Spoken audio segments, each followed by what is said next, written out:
Yo, assalamualaikum, kembali lagi di channel Perang Damai.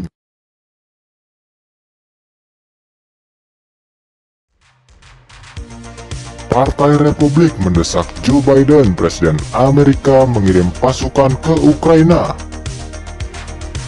Perwakilan Republik, Mike Rogers dan Mike Turner, mendesak sang presiden lebih mempersenjatai Ukraina dan mengerahkan kehadiran militer Amerika di Laut Hitam untuk memperingatkan ancaman invasi baru dari pasukan Rusia.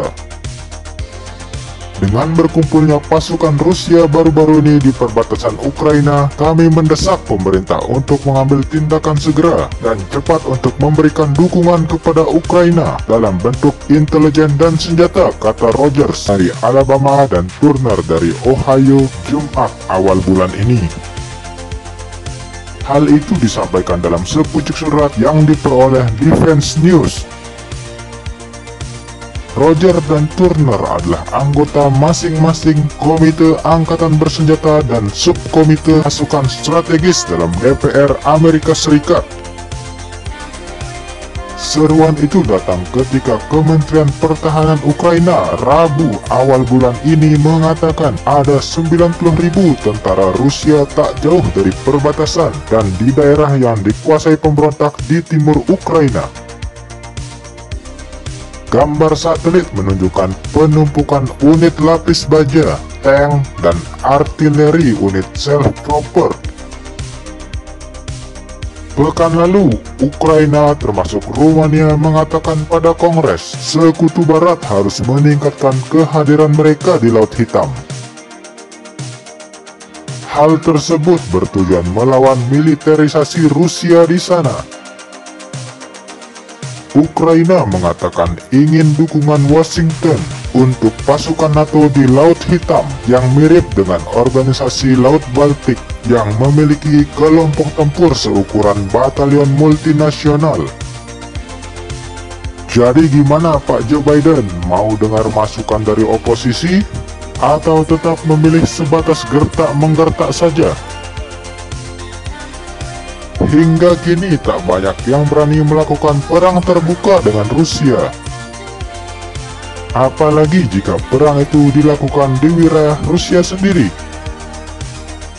Hitler pernah mencobanya dan berakhir dengan kehancuran Jerman. Begitu juga dengan Napoleon Bonaparte yang berakhir dengan kehancuran Prancis. Jadi kini, akankah Amerika belajar dari sejarah, menjemput kehancuran karena menyerang Rusia? Atau memilih mengalahkan negara ini dengan strategi ekonomi seperti saat mereka menghancurkan Uni Soviet dulu? Kalau perang terbuka sih, bakalan micu perang dunia ketiga nih, bahaya. Tapi Rusia kalau didiamkan terus juga semakin menjadi-jadi. Crimea milik Ukraina sudah dicaplok. Sejumlah kawasan Ukraina lain juga bergejolak, terutama yang berada di timur dekat perbatasan Rusia.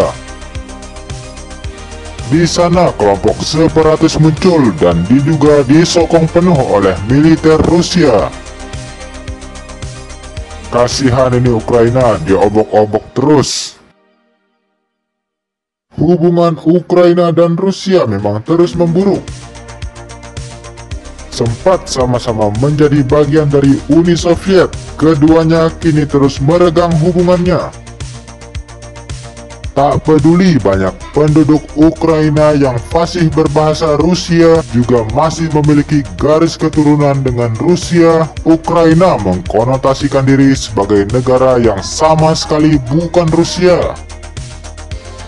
Mereka berbeda di hati, pikiran, dan jiwa. Kini Ukraina seolah tinggal menunggu ajal. Jika Sekutu Barat yang coba didekati tak juga memberikan bantuan nyata, bukan tak mungkin suatu saat kelak negeri ini akan terhapus dari peta dunia. Layak ditunggu, akankah pasukan Amerika benar-benar mendarat di Ukraina? Sekian dulu untuk episode kali ini. Wassalam.